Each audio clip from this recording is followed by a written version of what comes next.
आप जानते हैं कि एक श्रापित राक्षस भी सिर्फ एक व्रत से फिर से इंसान बन सकता है। ऐसी ही अद्भुत कथा है कामदा एकादशी की, जो हर पाप और श्राप को खत्म कर देती है। आइए जानते हैं इस चमत्कारी व्रत की सच्ची कथा। प्राचीन समय की बात है, रत्नपुर नगर नाम का एक सुंदर और समृद्ध नगर था। वहाँ एक राजा राज्य करता था जिसका नाम था पुंडरीक।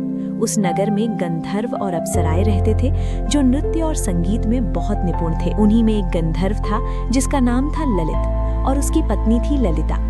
दोनों एक दूसरे से बहुत प्रेम करते थे। एक दिन राजा पुंडरीक के दरबार में नृत्य और संगीत का कार्यक्रम चल रहा था। ललित भी वहाँ गा रहा था, लेकिन उसका मन अपनी पत्नी ललिता में ही लगा हुआ था। इस वजह से वो सही सुर और ताल में गा नहीं पाया। दरबार में मौजूद एक नाग यानी सर्प ने ये गलती पकड़ ली और राजा से शिकायत कर दी। राजा पुंडरीक को ये बहुत बुरा लगा और उन्होंने क्रोधित होकर ललित को श्राप दे दिया, तू एक भयानक राक्षस बन जा। श्राप मिलते ही ललित तुरंत एक डरावने राक्षस में बदल गया।